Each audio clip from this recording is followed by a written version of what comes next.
నందారెడ్డి గారు, ఇప్పుడు రాయల్ తెలంగాణ వెనుక ఉన్నటువంటి వ్యూహం ఏంది అసలు? ఈ రాయల్ తెలంగాణ అనేది తెలంగాణ ఆ, అంటే తెలంగాణ మూమెంట్ పీరియడ్లో విన్నాం. సో అప్పుడు ఉన్నటువంటి ఆ 2 నెలలను కూడా ఇందులో ఇంప్లిమెంట్ చేసుకోండి, డెవలప్ అవుతుంది, సో దీంట్లో కలిసిపోతుంది అన్నటువంటి నినాదం తీసుకొచ్చి, కానీ అప్పుడు ఉన్నటువంటి యూపీఏ ప్రభుత్వం దీన్ని అంగీకరించకుండా ప్రత్యేక తెలంగాణలో అప్పుడు మనకి ఇంప్లిమెంటేషన్లో 10 జిల్లాలకు కంప్లీట్ చేసి రెడ్డి అప్పుడు ఆడున్నాడు అంటున్నాడు. జేసీ ప్రభాకర్ రెడ్డి యూపీఏలో ఉన్నాడు కదా, మరి పీకిండి అంటున్నాను నేను. గైడ్ పీకిండి ఎప్పుడు అంటే ఇప్పుడు ఎందుకు తీసుకొస్తా ఉన్నారు ఈ నినాదాన్ని ఈ ఈ ఇప్పుడు ఎన్నికల సమయాన్ని? ఇక్కడ నేను ఏమంటున్నానంటే పరిపాలన చేత కానప్పుడు, మన అడ్మినిస్ట్రేషన్ తెలియనప్పుడు, మతి భ్రమిస్తున్నప్పుడు ప్రజలను తప్పుదో పట్టించి మళ్ళా రాజ్యాధికారం చేజెక్కించుకోవడానికి జగన్ నాటకం ఆడుతున్నాడు. ఎవరు? జేసీ ప్రభాకర్ రెడ్డి. ఓకే, దాంట్లో దానికి పెంచి పోషిస్తుంది ఎవరు? అక్కడ ఉండే ఒక వైఎస్ఆర్సీపీ ప్రభుత్వమే. మళ్ళీ దీని వెనకాల ఉన్నటువంటి ఒక నాటకాన్ని ఆడిస్తుంది అంతగా అక్కడ ఉన్నటువంటి ఒక జగన్మోహన్ రెడ్డి ప్రభుత్వమే. ఎందుకంటే మరో బ్రిటిష్ అన్నమాట. జగన్మోహన్ రెడ్డి అంటేనే మరో బ్రిటిషర్ అన్నమాట.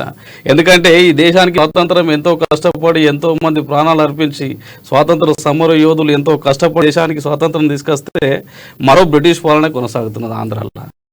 ఎందుకు నేను చెప్పినంటే, ఇలా ఎండోన్మెంట్ ఉంటుంది హిందూ దేవాలయాలకు సంబంధించినటువంటి ఒక విషయానికి వస్తే, ఎండోన్మెంట్ ద్వారా వచ్చేటటువంటి ఒక ఆదాయం ఏమో ప్రభుత్వానికి కావాలి.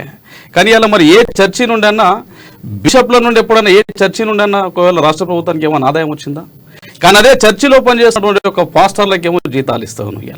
ఇలా అదే ముస్లిం ఏదైతే మైనారిటీ ఏదైతే ఉన్నదో వాళ్ళకి సంబంధించిందేమో వక్ఫ్ బోర్డు ఉంటుంది. వక్ఫ్ బోర్డు నుండి ఈ ప్రభుత్వాలకు ఏమైనా లాభాలు ఉన్నాయా? లాభాలు లేవు కదా. కానీ అయినప్పటికీ వాళ్ళకు రకరకాలైనటువంటి ఒక ప్రలోభాలు ఇస్తుంటారు. దేనికోసం?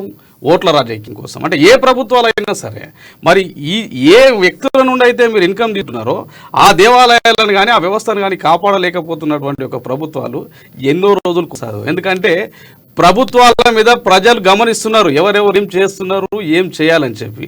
కానీ పరిపాలన చేతగానటువంటి ఒక ప్రభుత్వాలు, ఇచ్చిన హామీలు నెరవేర్చుకోలేనటువంటి ఒక ప్రభుత్వాలు కొత్తగా ప్రజలను తప్పుదోవ పట్టాలి. ఇప్పుడు ఎలక్షన్ అప్పుడు ఏం చేయాలంటే మంట పెట్టాలి. మంట పెడితే కాలిపోతుంది, కాలి పెడితే బూడిదవుతుంది, బూడిదైతే పొగెళ్తుంది, పొగెళ్తే అరే ఏమో అవుతుంది అని చెప్పి ప్రజలను తప్పుదోవ పట్టియడానికి, విద్యావంతులు తప్పుదోవ పట్టియడానికి, ఉద్యోగస్తులను తప్పుదోవ పట్టియడానికి ఇది ఒక జగన్ నాటకం. దీంట్లో మీరు ప్రధానంగా ఒక క్వశ్చన్, ఇంతకుముందు జేసీ దివాకర్ రెడ్డి మాట్లాడుతూ ఒక మాట అన్నాడు, మీరు పర్టికులర్గా వింటే, తెలంగాణలో 2 జిల్లాలను కలుపుకోవడానికి అంగీకారంగా ఉన్నారు అని చెప్పేసి.